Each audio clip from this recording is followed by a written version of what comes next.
उत्तर प्रदेश की सियासत अब पूरी तरह से जाति के जाल में फंस चुकी है। 2027 के चुनाव से पहले गुर्जर, क्षत्रिय, लोध और कुर्मी जैसे समुदाय ताकत दिखा रहे हैं, जबकि इलाहाबाद हाईकोर्ट जाति आधारित रैलियों पर तलवार लटका रहा है। सवाल यह है, क्या ये बिरादरी का बस सत्ता की सीढ़ी बनेगा या समाज को और गहरे में बांट देगा? चलिए जानते हैं विस्तार से। उत्तर प्रदेश की राजनीति, जहां सत्ता का ताज हमेशा जातिगत समीकरणों की बिसात पर सस्ता है, आज एक बार फिर उसी पुराने सवाल से दो चार हो रही है। क्या जाति की सियासत समाज को जोड़ेगी या उसे और गहरे खांचों में बांट देगी? एक तरफ इलाहाबाद हाईकोर्ट की वह ऐतिहासिक याचिका जो 2013 से धूल खा रही थी, फिर से चर्चा में। इस याचिका में मांग की गई थी कि जातीय आधारित रैलियां पूरी तरीके से रोकनी चाहिए और ऐसा ना करने वाले दलों को पंजीकरण रद्द कर देना चाहिए। उस वक्त कोर्ट ने भी सभी दलों को नोटिस भेजे, अंतरिम आदेश से रैलियों पर रोक लगाई, लेकिन सियासी दलों ने जवाब देना तो दूर, खामोशी ओढ़ ली।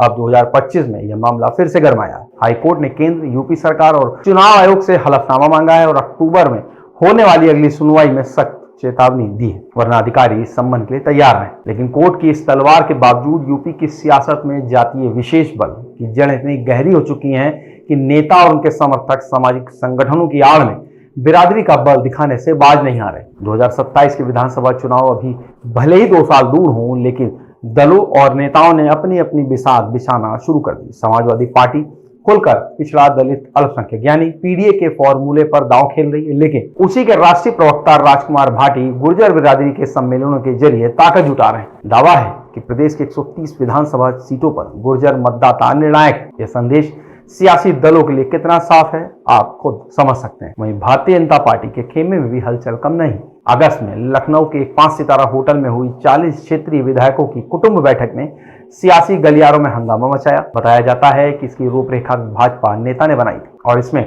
न सिर्फ भाजपा बल्कि सपा के भी क्षेत्रीय विधायक शामिल हुए। सूत्रों की माने तो एक व्हाट्सएप ग्रुप भी बना है जिसमें अन्य दलों के क्षेत्रीय नेता भी जोड़े गए।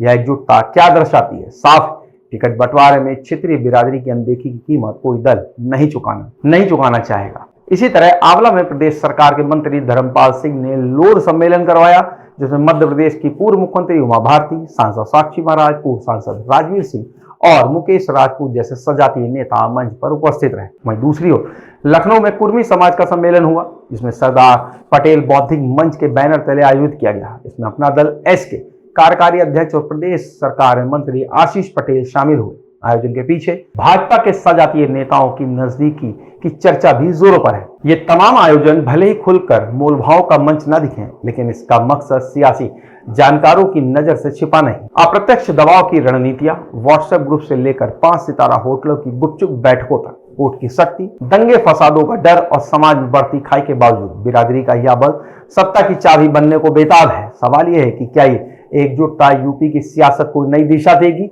या इसे और गहरे विभाजन की ओर धकेल देगी? आगामी चुनाव में इन समीकरणों का असर और कोर्ट के फैसले का साया इस कहानी को और रोचक बनाएगा। तो जुड़े रहिए हमारे साथ। इस वीडियो को लाइक करें, शेयर करें, चैनल को सब्सक्राइब करना ना भूलें। मिलेंगे एक नए वीडियो के साथ। नमस्कार।